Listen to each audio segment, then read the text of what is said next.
하나님의 은혜와 평강이 여러분들과 여러분들 가정에 임하시기를 간절히 바랍니다. 오늘도 이렇게 좋은 날씨 가운데 하나님께서 여러분들을 사랑하시고 또 여러분들을 이 자리로 인도해 주신 줄 믿습니다. 이러한 은혜가 여러분들 가운데 평생 있기를 간절히 바랍니다. 모든 사람에게는 각각 자기가 져야 될 짐이 있습니다. 학생은 학생으로서 짐이 있고요. 굉장히 무거운 짐이죠. 너무 힘들어서 이 모든 것에서 벗어나고 싶은 그런 학생들도 굉장히 많이 있습니다. 어떤 학생은 그런 고백을 하더라고요. 시험 없는 세상에서 살고 싶다. 그렇게 얘기하더라고요. 시험 없는 세상이 어디 있습니까? 그죠? 다른 나라에 도망가도 거기서 또 시험이 있습니다. 그래, 그런 짐을 벗고 싶다라는 것이죠. 또 자녀는 자녀로서, 부모는 부모로서 이제 자기의 짐들이 다 있습니다. 자녀를 잘 키우고 싶은 부모의 그 짐이 있고요. 또 부모님에게 효도하고 싶은 자녀의 짐도 있습니다. 그것뿐입니까? 우리 정치가로서의 짐이 다 지워져 있습니다. 교육과는 교육과로서 짐이 있고요. 또 우리 교회에서도 보면 마찬가지입니다. 저같이 이제 목사는 목사로서 짐이 있고요. 또 장로님들은 장로님들로서 짐이 있고, 또 우리 찬양대는 찬양대로서 짐이 없겠습니까? 다 짐이 있습니다. 또 오늘 재직회가 있는데 재직은 재직으로서의 짐들이 다 있고요. 또 성도는 성도로서의 짐이 있습니다. 이 짐이 무엇일까? 과연 서로 짐을 다 지고 있다고 얘기하는데 그 짐이 무엇일까? 그것은 바로 우리가 할 일이고 우리의 책임이라는 것입니다. 또 이 짐이라는 말 속에 무엇이 들어있느냐? 걱정, 괴로움, 그런 뜻도 들어있습니다. 그래서 짐은 나 혼자 할 수 있는 것도 있지만 나 혼자 처리할 수 없는 것도 있습니다. 내가 해결해 버릴 수도 있지만 또 너무 힘들어서 해결할 수 없는 것도 있습니다. 오늘 본문 5절의 짐은 나 혼자 해결할 수 있는 짐을 말하고 있습니다. 또 2절에서의 짐은 나 혼자 해결할 수 없는 짐을 얘기를 하고 있습니다. 이것은 혼자 감당할 수 있는 짐이 있는가 하면 혼자 감당할 수 없는 짐이 있다라고 얘기를 하고 있습니다. 그러므로 우리는 서로 혼자 감당할 수 없는 짐을 어떻게 해야 되느냐? 서로 질 수 있어야 된다라는 겁니다. 분배하라는 것이죠. 우리 부모와 자녀 간에도 마찬가지입니다. 부모가 다 질 수 없는 짐을 자녀들도 질 수가 있습니다. 또 우리 교회에서 교회 활동할 때도 마찬가지입니다. 교회 생활하면서 우리 서로가 질 수 없는 그런 짐을 서로 나누어 질 수가 있다라는 것입니다. 그렇기 때문에 모든 짐에는 책임감이 있기 때문에 서로 어떤 때는 미룰 수도 없음을 이야기를 하고 있습니다. 오늘날 우리 한국 교회는 어떠합니까? 교회는 세상에 빛이 되어야 되고요. 세상에 소금이 되어야 합니다.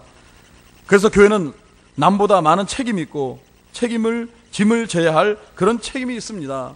그래서 다른 사람들과 좀 더 거룩하게 사는 이유가 어디였습니까? 다른 사람들과 구별돼서 살아가는 그런 모습이 왜 나타나겠습니까? 다른 사람들과 서로 다른 짐이 있기 때문에 그렇습니다. 그런데 교회가 이러한 짐을 지지 않으려고 합니다. 책임을 회피하려고 합니다. 자기 이기주의에 빠져서 자기 안일만 구하지 사회적인 책임 또한 이웃과 사회에 대해서 책임을 지려고 하지 않습니다. 오직 하려고 하는 것은 무엇이냐? 교회 안에서 은혜만 받으면 되는 것이지 뭐. 하나님께서 나에게 은혜를 내려주시면 아멘 하고 그 은혜를 받고 감사하며 살아가면 되는 것이지 뭐. 그렇게 생각하는 분들이 너무나도 많다는 겁니다. 왜 그렇습니까? 그것은 바로 교회는 다니고 믿음 생활은 하지만 책임감이 없다라는 것을 말하고 있습니다. 믿는 자로서 믿는 자답게 살지를 못합니다. 따라서 우리에게 주어진 짐을 잘 지려면 어떻게 됩니까? 하나님을 바로 알고 하나님께서 우리에게 뭐를 요구하는가를 우리가 바로 알아야 된다는 것입니다. 그래서 인간은 언제나 세 가지 관계 속에서 살아간다는 것을 알 수가 있습니다. 하나는 우리 인간은 항상 하나님과의 관계에서 떠날 수가 없습니다. 하나님 관계 속에서 살아가고요. 또 하나는 나 자신과의 관계 속에서 살아가고 또 하나는 이웃과의 관계 속에서 살아간다는 겁니다. 사람은 모름지기 이 세 가지 관계 속에서 그 상황 안에서 균형을 유지하면서 살아가고 있다는 겁니다. 그래서 인간을 사회적 동물이라고 말을 합니다. 왜 그렇습니까? 우리는 혼자 살아갈 수 없기 때문에 그렇습니다. 여러분들은 부모를 떠나서 또 이 사회를 떠나서 혼자 살면 살 수 있을 거라고 그렇게 어떤 때는 생각할 수도 있을 겁니다. 그러나 그렇지 않다는 겁니다. 이 세상에서 우리가 날 때부터 혼자가 아니라는 겁니다. 나 위에 모든 사람을 다 이웃이라고 얘기를 할 수가 있습니다. 특히 신앙생활을 하는 데 있어서 성도의 교제는 어떻습니까? 바로 교제를 가지게 되면, 바로 되면 참으로 아름답다라는 얘기입니다. 서로 위하여서 기도해주고 서로를 안아주고 서로 사랑해주면서 살아갈 수 있는 겁니다. 서로 격려하면서 신앙생활을 하게 되고요. 혹 내가 넘어지고 나약해질 때 나를 어떻게 해줍니까? 일으켜 세워줄 수도 있다는 겁니다. 나를 위로해서 힘을 주기도 하고 또 나태해지려고 할 때 의욕을 심어주기도 합니다. 그래서 이것은 바로 성도가 가진, 성도의 교제가 가진 힘이라고 할 수가 있습니다. 오늘 본문 1절에 보면 형제들아 이렇게 이야기를 합니다. 이 형제라는 말이 무슨 말이냐면, 이제 원어를 보게 되면 아델포이라는 이야기입니다. 이 무슨 뜻이냐면 너도 나도 같은 하나님의 자녀다, 같은 형제다, 우리는 한 형제다라는 그런 말입니다. 이것은 철저한 형제를 근거로 하는 겁니다. 그러니까 하나님 안에서 너희들은 다 형제라는 것입니다. 계속해서 뭐라고 말씀하느냐면 사람이 만일 무슨 범죄한 일이 드러나거든 이렇게 얘기를 하고 있습니다. 여기서 범죄라는 얘기가 나옵니다. 그런데 우리가 보통 알고 있는 죄, 범죄 하게 되면 여러분들 많이 들어보셨을 겁니다. 하마르티아. 예, 들어보셨죠? 예, 관역에서 벗어났다, 목표한 곳에서 벗어났다, 그런 뜻이 있습니다.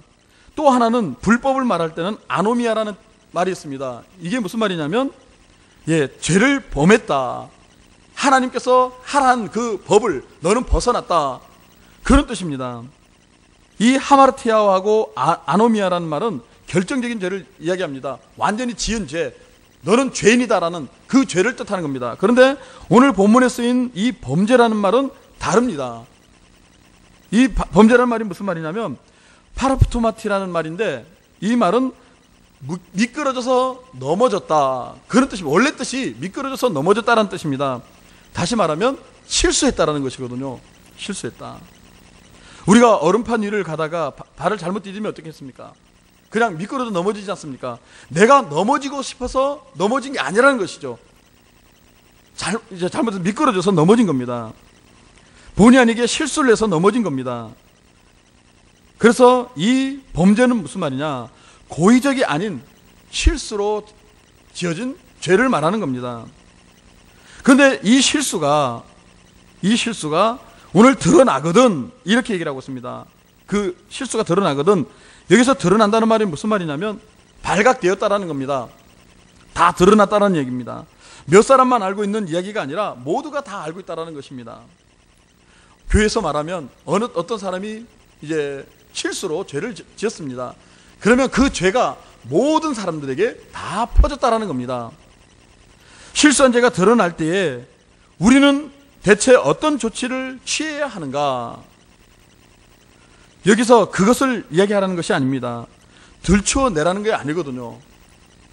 오늘 본문 이야기를 이어보게 되면 조사해서 완전히 드러내라는 얘기가 아닙니다. 혹시나 그것이 드러나거든, 실수로 드러나거든, 그렇게 얘기하는 것이거든요.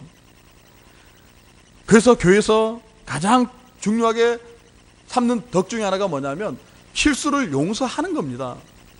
그런데 어떻게 합니까?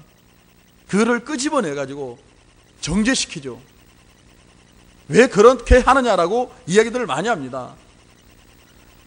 사실 교회는 덕을 위주로 합니다.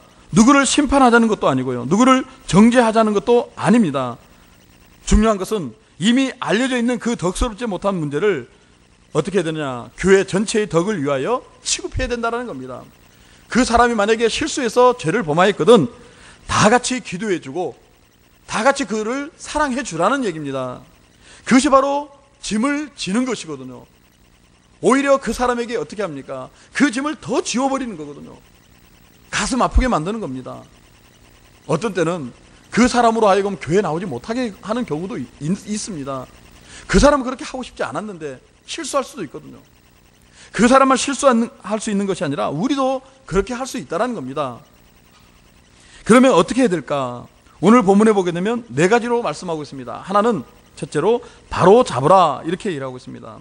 여기 바로 잡으라는 이 원어 뜻이 뭐냐면 카타르티제테라는 말입니다.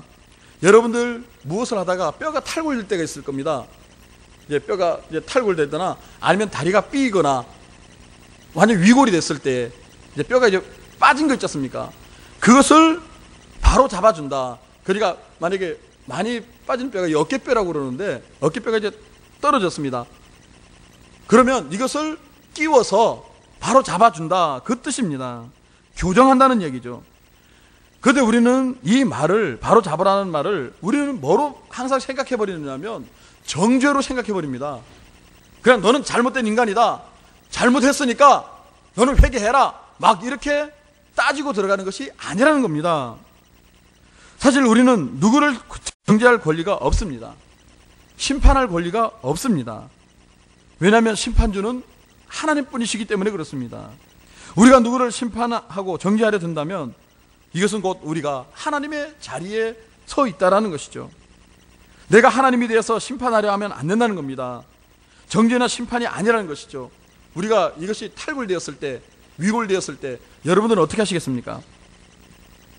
그냥 빼버리시겠습니까? 이건 잘못되었으니까 이거는 필요 없어 하고 여러분들 떼버리시겠습니까? 그게 아니라는 것이죠. 다시 끼워서 바로 정상적으로 움직일 수 있도록 만들어 놓아야 된다는 겁니다. 이것이 바로 잡으라는 거거든요. 만약에 교인 중에 실수가 드러나거든 어떻게 하라고요?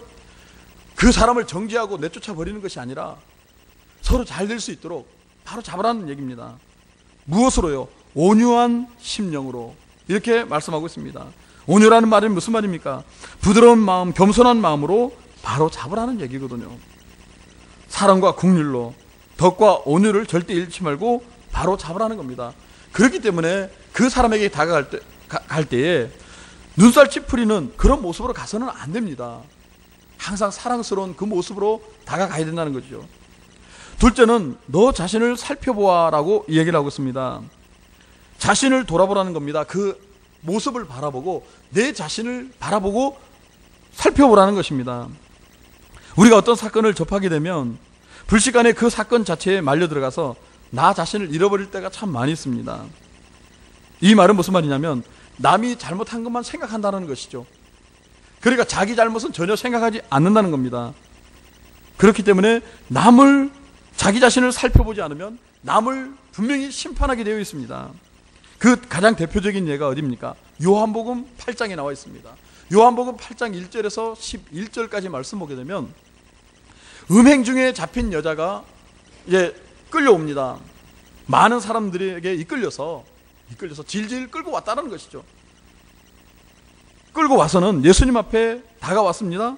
그리고는 예수님께 그 앞에 딱 처박아 놓고는 이 얘기를 합니다. 선생이여, 이 여자가 간음하다가 현장에서 잡혔나이다. 모세는 율법에 이러한 여자를 돌로 치라 명하였거니와 선생은 어떻게 말하겠나이까? 지금 이 여자가 큰 잘못을 저지르고 음행하였습니다. 지금 당장 우리가 돌로 쳐야 되는데 선생이요, 당신은 어떻게 하겠습니까? 그렇게 얘기를 합니다. 이때 예수님께서 뭐라 말씀하시죠? 너희 중에 죄 없는 자가 돌로 치라. 이 말은 다른 말로 표현하자면 너 자신을 한번 살펴보라는 얘기거든요. 내가 돌로 칠 자격이 있느냐 하는 겁니다. 우리가 부부싸움을 했습니다. 부부싸움을 막 하다가 서로 욕하고 서로 막 그냥 짜증 부리고 신경질 내고 막 그렇게 합니다. 그런데 사실 알고 보면요, 본인 잘못도 너무나 많다는 것을 알아야 된다는 겁니다. 상대방의 잘못만 있다라고 해서 자꾸 그 잘못에 대해서 지적하고 그렇게 되면 어떻게 되느냐, 결국 돌로 치죠. 그런데 누구를 바라볼 수 없다는 겁니까? 나 자신을 바라볼 수 없다라는 겁니다. 그래서 예수님께서 말씀하신 것이 그겁니다. 너희들 눈앞에 보이는 것이 누구냐? 저 죄인뿐이냐? 누구를 바라보라는 거죠? 너희 자신을 한번 바라보라는 것입니다. 너희들도 마찬가지로 저 여인처럼 너희들도 돌 맞아 죽을 인생이라는 겁니다.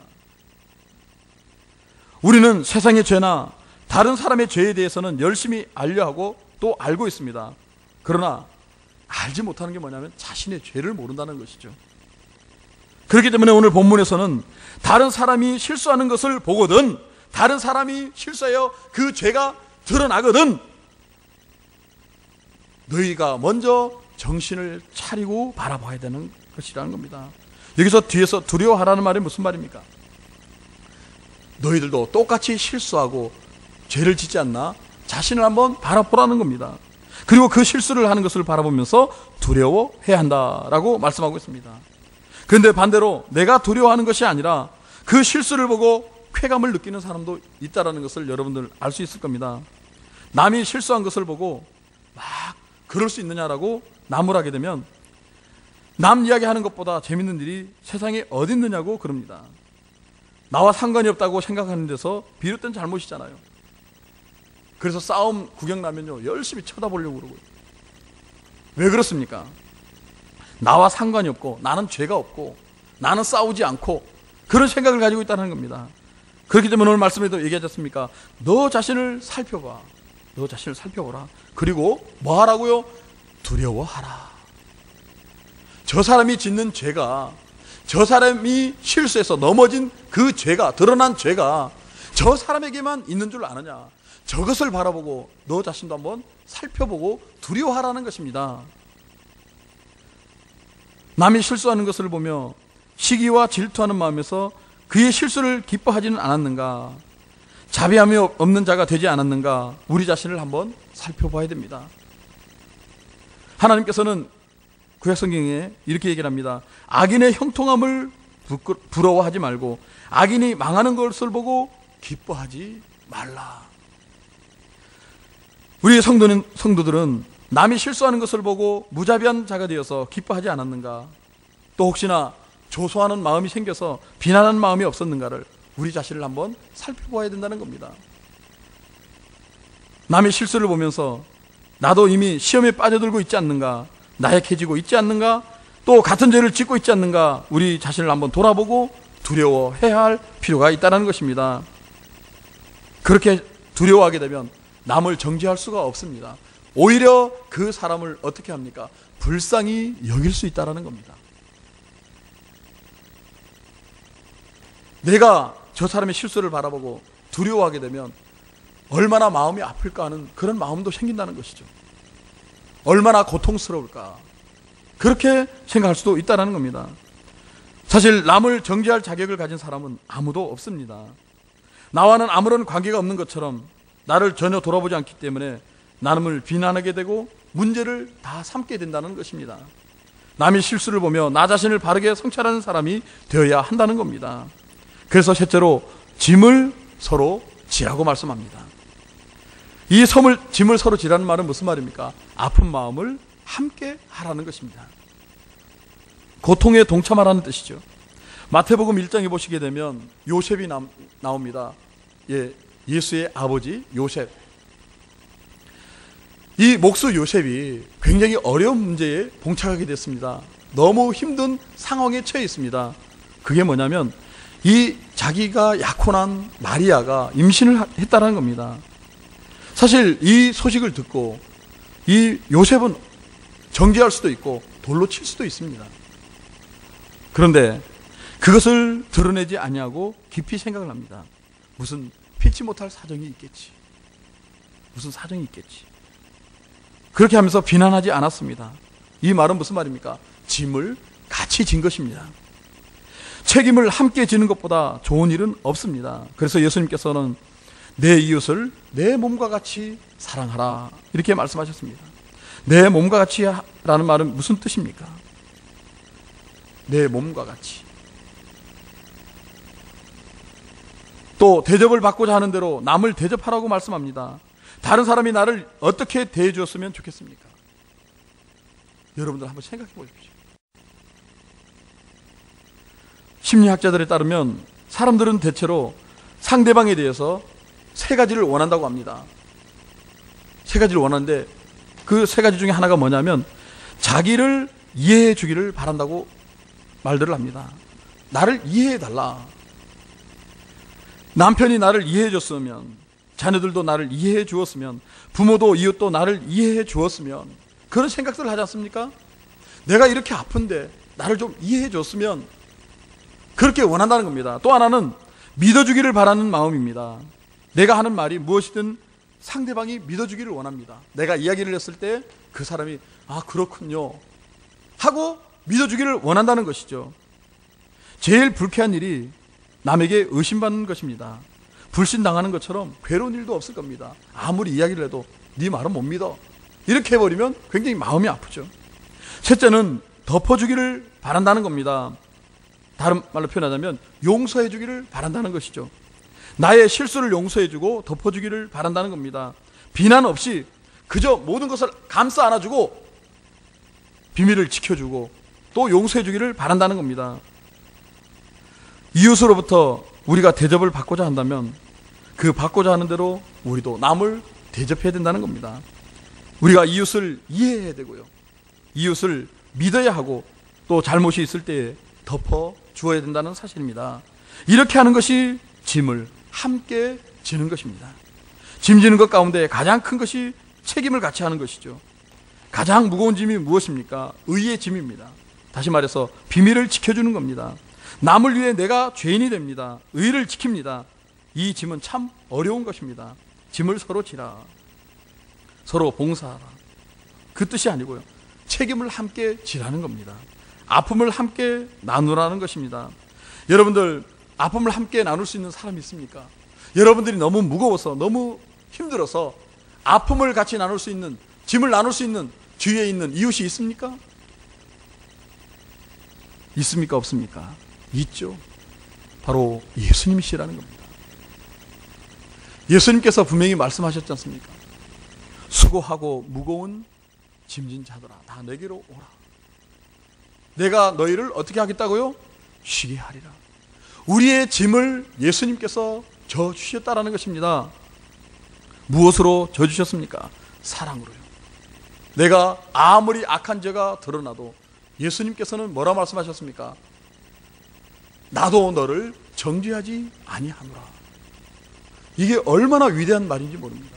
세상 사람들은 나를 향하여서 손가락질합니다. 그런데 예수님께서는 우리를 향하여서 팔을 벌려서 안아주십니다. 세상 사람들은 우리를 향하여서 돌팔매질합니다. 그러나 예수님께서는 우리에게 다가오셔서 우리의 발을 씻어주십니다. 우리와 함께 짐을 져주신다는 것이거든요. 여러분들에게 어떤 짐이 있습니까? 어떤 아픔이 있습니까? 예수님 앞에 여러분들이 고하게 되면 예수님께서 여러분들에게 다가가셔서 여러분들을 어떻게 해주신다고요? 안아주시고 여러분들의 발을 씻어주시고 또 여러분들을 향하여서 말씀하시죠. 사랑한다 내 아들아, 사랑한다 내 딸아. 그것이 바로 우리의 짐을 예수님께서 져주신다는 것입니다. 넷째로 각각 자기의 짐을 지라고 얘기를 하고 있습니다. 4절에 보면 각각 자기 일을 살피라 그렇고요. 5절에 보면 각각 자기의 짐을 질 것이라 이렇게 얘기를 하고 있습니다. 이 말은 적극적인 표현으로 강조하는 말입니다. 다른 사람이 실수한 것을 보면서 자기 짐을 져야 한다, 남의 일에 신경 쓰지 말아야 한다, 그것입니다. 그렇기 때문에 하나님께서 우리에게 요구하는 것이 무엇이냐? 서로 짐을 위해서 지어줘야 된다는 것입니다. 우리는 다른 사람이 잘못을 하게 되면 먼저 비난부터 하려고 듭니다. 그러나 우리의 삶 가운데 우리 마음속에 예수님이 함께 하시면 그 모든 짐도 우리가 같이 져줄 수 있다는 것이죠. 여러분들 주위에 보십시오. 우리 주위에 실수한 사람들 없습니까? 짐을 지고 가는 사람 없습니까? 그러면 우리도 그 사람들의 짐을 함께 져주셔야 된다는 겁니다. 왜 그렇죠? 우리는 그리스도인이기 때문에, 우리는 예수님을 믿는 사람이기 때문에, 우리 안에 예수님께서 함께 살고 계시기 때문에 그 예수님으로 말미암아 우리는 사랑할 수 있는 것이고 우리는 용서할 수 있다라는 것입니다. 우리는 가끔 그런 말들을 참 많이 합니다. 저 사람은 절대 용서할 수 없어. 그것은 무거운 짐을 지고 가는 것입니다. 그 짐을 벗어버려야 되죠. 그 짐을 함께 지고 가게 되면 모든 것이 다 용서가 되어진다는 사실입니다. 결론적으로 말씀드립니다. 우리 교회 생활을 하면서도 짐을 지고 가는 사람들 참 많이 있습니다. 세상 짐은 너무 힘들어서 어떻게 고통스럽게 지고 가겠지만 하나님을 믿는 사람들이 지고 가는 짐들 너무 많이 있다는 것이죠. 그 짐을 여러분들 어떻게 하시겠습니까? 오늘 말씀에 보면 실수를 하거든 죄 일이 드러나거든 신령한 너희는 이렇게 얘기하고 있습니다. 신령한 너희라는 말은 무슨 말입니까?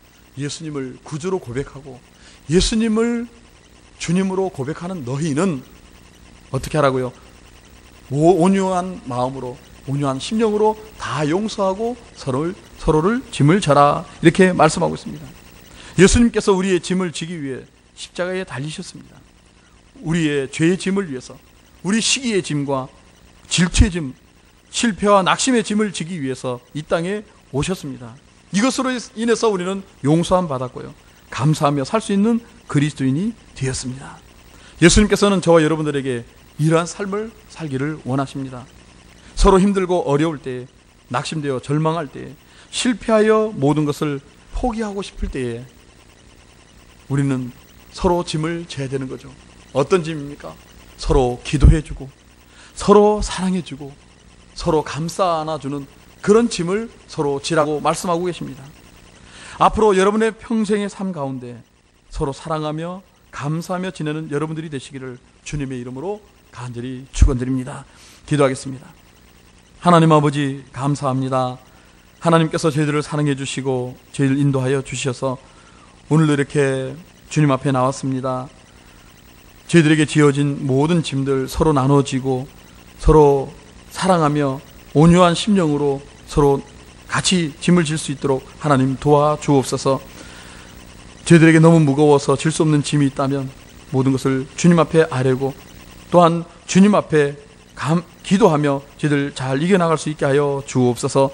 감사드리며 예수님 이름으로 기도드리옵나이다. 아멘.